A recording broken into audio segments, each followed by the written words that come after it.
Afternoon, everyone. Let's proceed with our discussion on electric machines. Today, we are going to look at transformers as the next machine. So as you know, a transformer is an AC machine. And the last lecture that we had, we were talking about DC motors and generators. Now we are talking about transformers, which are AC machines. So in general, a transformer will convert or change voltage from a high voltage, low current AC signal or AC source to a low voltage, high current AC source. That way it is a step down transformer. Then when it can convert or change low voltage, high current AC to high voltage, low current DC, it is a step up transformer. So the operation of a transformer is to transfer power or electric power from one circuit to another without wired electric conducts. In that transformation or in that transfer, it doesn't change the frequency. That means the frequency of the input is equal to the frequency of the output, and it uses the principle of electromagnetic induction, which we're explaining in our electric motors. So when we have two electric circuits that are coupled magnetically, then there is also a mutual inductance that occurs. That means they affect each other through mutual inductances. So, in other words, the simple thing that we can illustrate is that if you have one circuit with its coil and current producing a flux, and the other circuit with its coils, then by electromagnetic induction, we say if there's a change of flux linkage to a coil or to a conductor, there's the induction of an electric voltage. That's why you can read a voltage on the meter, although there is no wired connection between the two circuits. That is the principle of electromagnetic induction. That means we have a mutual inductance between the two, and this produces an EMF in the neighboring circuit. So how do we achieve the operation of a transformer? There are two ways in which you can achieve that. The first way is through what is called the shell type transformer, where the windings, the two windings, that is this input winding and the output winding, they are wound on the center leg of a laminated core, right? So what happens here is that the primary side, since it's wound around there, remembering the flux induced or the flux produced by a solenoid, if a current flows in that input, which is our primary when we talk about transformers, then it produces a flux, and as that flux circulates in the magnetic circuit, it crosses the coils on the output side, which is our secondary when we are talking about transformers. And hence, there will be an induction of an electric voltage on the secondary. So from now onwards, when we talk about the primary, we are talking about the input side of the transformer. When we talk about the secondary, we are talking about the output side of the transformer. So this is the simple planar representation of a shell type transformer. And this is the physical construction of the shell type transformer. So what happens is you have two windings, one on one side, the other winding on the other side.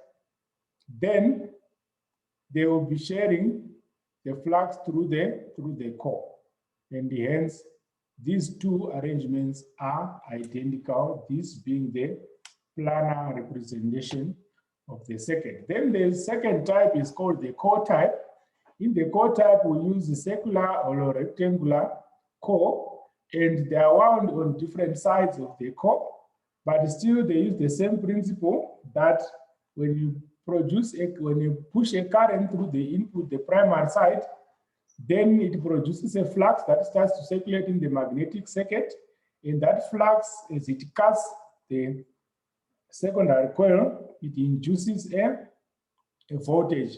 And that voltage comes out as the secondary voltage. Again, the link is established by the magnetic circuit. And this is the physical construction of the core type. So you have your windings presented like this. But in the physical sense, you might find out that the windings may not be separated like they appear to the representation.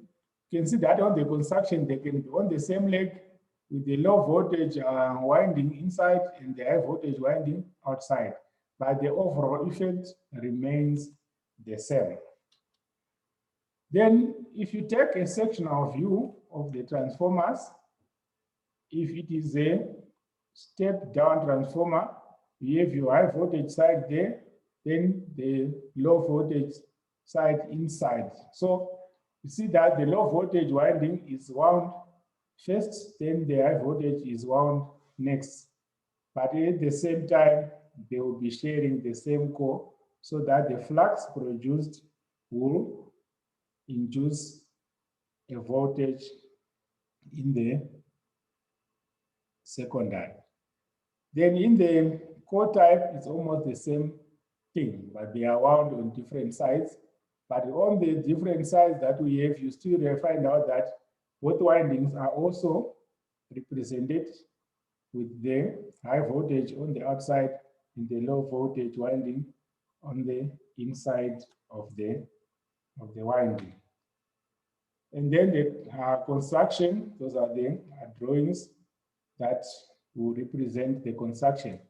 Now, if you look at those drawings now, we know that transformers that are constructed using the core is laminated, that is to avoid the eddy currents accumulating and so on. I think we explained those things when we're talking about cores of our transformers and the cores of our machines.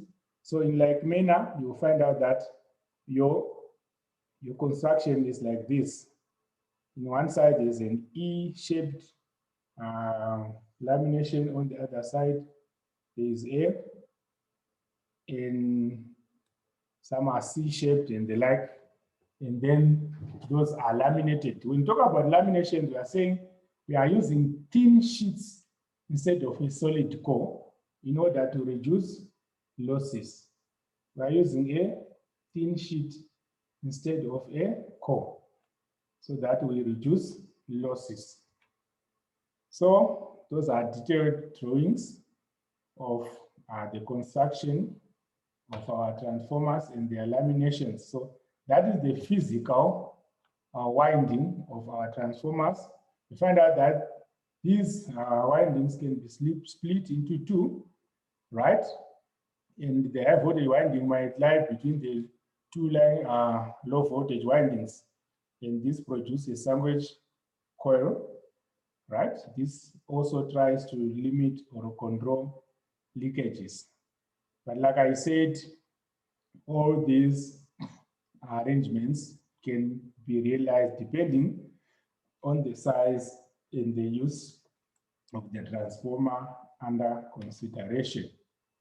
So, however, in electric installations, we find that our transformers, although they come in that kind of plan arrangement, we still can have this physical arrangement. So if you look at a transformer, this is the physical arrangement that you see, whether it's a pole mount or a ground mount transformer, it shows some of these things.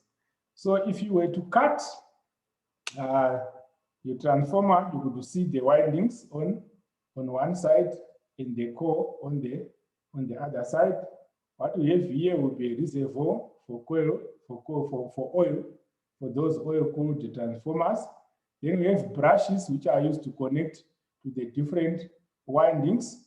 Then we also have the radiating tubes. These are also for thermal control, so that the transformer does not heat up. So all those things, they happen and they are found in the construction of our transformers. So on the conservator, where you have your breather and silica gel, your silica gel will be used to dry the air so that moisture does not enter the transformer, because it will pollute the oil in the transformer. So this is also sort of a planar view of your transformer, right?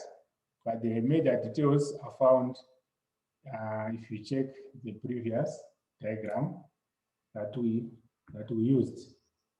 This previous diagram, this shows the actual physical appearance of our transformer. So how does the transformer operate? The first thing that you have to know is that there should be an alternating voltage connected to the primary windings, right? Then this alternating voltage will also produce an alternating magnetic, it will produce a magnetic field, right?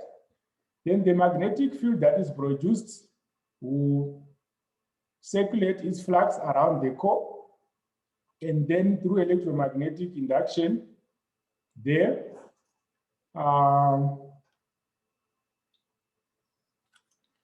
the secondary windings has an induced voltage, right?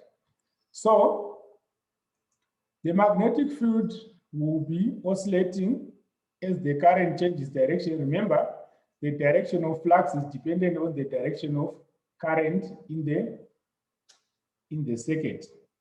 So at one point, current is clockwise. That means the induced voltage will also correspond to that. In the next cycle, current will be unclockwise, and then you have a reversed polarity of the induced voltage. That's why we are saying it will be converting between AC and AC at the same voltage, but at the same frequency, but different voltages. Now, the value of the output depends on the number of turns in the coil. So if you look at our theory of induced EMF, remember we put an N divided by dt, where N is the number of turns in the coil.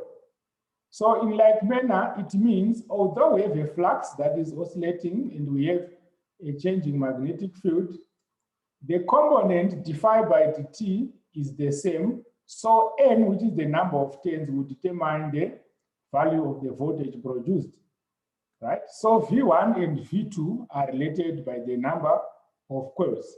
So let's look at a single phase transformer.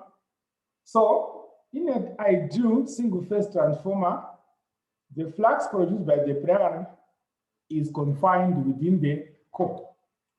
In other words, we are saying there is zero leakage, there is no leakage of flux.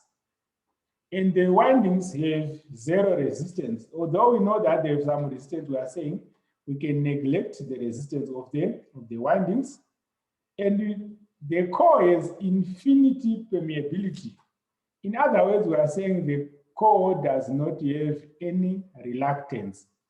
That means as soon as you push a current, you automatically produce a flux. That is the implication of infinity permeability. That means you need a very small current to establish flux in that core.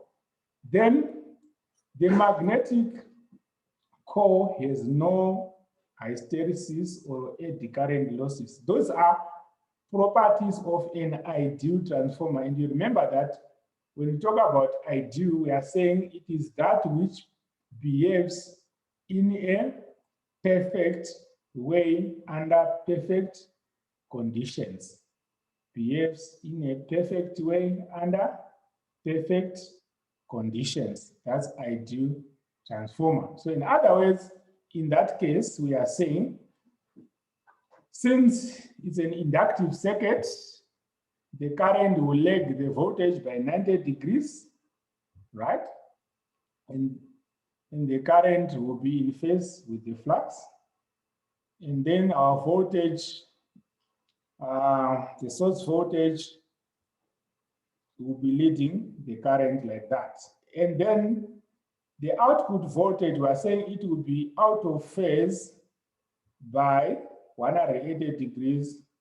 In other words, we are saying they will be out of phase by 90 degrees when one is on one side, the other one is on the other side, okay? Because of the lag introduced by the magnetic circuit. And those properties are observed under no load conditions. In other words, we are saying there is no other voltage drop. So the open circuit characteristics are what we are showing in the phasor diagram. So the phasor diagram is showing the open circuit characteristics of our transformer. That is, when the transformer is under no load. So that is what we're saying. The current, magnetizing current, and the flux are in phase. Then the voltage in the input is leading that current by 90 degrees, and the voltage in the output is lagging that current by 90 degrees. So that is the phasor diagram of the transformer under no load conditions, right? So when we talk about a transformer under no load, we are saying there is no voltage drop in the output windings. Why? Because there is no current flowing in the output windings. But then when there's a current flowing in the output windings, then we expect a slight change in the output. So in this case, we've put a load V across the output, and then we have a current flowing in the secondary. That current becomes equal to I2. And you realize that it is not out of phase with the first voltage, with the input voltage by 90 degrees, but it is out of phase at a certain angle, right? So in that case, we have a different phasor diagram. This is no load. This is the loaded condition. So your voltage V1 and the flux, they are out of phase by those degrees. But then in reality, when a current starts flowing, we need a certain current to establish the flux, that's I0. Then we add I2 to produce the overall current in the primary circuit, which is I, and that current is no longer 90 degrees behind the input voltage, because now it's operating under load, right? So we'll also go on to explain these situations, and you notice that loading the transformer would tend to change the whole scenario from what we observed in an ideal situation, right? So when it is loaded in ideal transformer, there is no overall change because we are assuming there are no voltage drops there. We don't need any additional current to establish a flux, right? So that gives us a different scenario from the loaded real transformer. Then on this diagram, we're just showing the actual flow of flux and leakage that occurs in a real transformer. So you know that there will be some leakage flux that goes outside the core, basically around the coils or the windings. But you also realize that at the turning points of our core, we might also find some losses. But we'll see which losses are very important for us. In most cases, we consider the primary leakage flux and the secondary leakage flux. And resultantly, you notice that these leakages will tend to reduce the overall flux, and hence, in a non-ideal situation, they develop the overall flux that causes the electromagnetic induction is less than what we would have in the ideal situation. And then, under unit power factor load, that will be your phasor diagram, right? So, like we said, the input and the input voltage and the flux, they are still 90 degrees from each other. But now we had I naught, which is the initial current required to work to produce the flux. In other words, we are saying we are no longer under ideal conditions. That means we actually need a current to establish flux in that situation. Then plus the primary current that is additive. After that, it gives us the overall primary current. So we have the magnetizing current plus the current that is required to push that flux, give the overall value, right? So this additional current is what we call I slash. But then in our circuit, E1 will be the overall voltage. I mean, V1 will be the overall voltage at the input of the transformer. However, because we are no longer in an ideal situation, we have a voltage drop across the primary cores, given as I1 R1, and resultantly our overall voltage that is supplied is no longer exactly at 90 degrees to the flux. The same situation occurs at the output side. Our V2 will also have a voltage drop across the core, right? So these are also put into consideration. And also remembering that this circuit is an AC circuit, then we also have reluctance of the circuit and also the impedance of the circuit. So the reluctance of the circuit is the one which forces us to have I naught, so that we need this current before we can establish the actual flux at the initial current that is required. Then we also have the impedance of the input circuit and the impedance of the output circuit. And this also causes a voltage drop across them. And hence the overall voltage on the output will also be the sum of those values, right?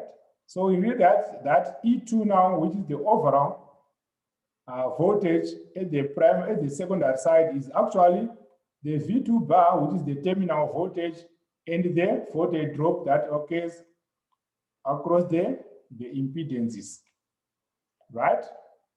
However, when the power factor is lagging, remember lagging, we're talking about an inductive load, the situation also changes because of the angle of the currents that involved. This might look very complex, but I think we will simplify it when we look at the equivalent circuits of our transformers. So don't crack your head much about those. Once we do the equivalent circuits, those diagrams can be drawn quite easily. Then when there's a lifting power factor, I was saying when you have a capacitive load, that will also be the effect. Again, when you look at the equivalent circuits of our transformers, it will be easy to understand these scenarios, right? Now, that takes us to the next thing, which is our transformer equivalent circuits. So I was telling you that these phasor diagrams, they will become easy to draw once you understand the equivalent transformer circuit, right? When you understand the equivalent transformer circuit, this should be easy to draw. This will be easy to draw, right? So we stop here, then we go to the transformer equivalent circuits in the next at 2 o'clock. We go to transformer equivalent circuits.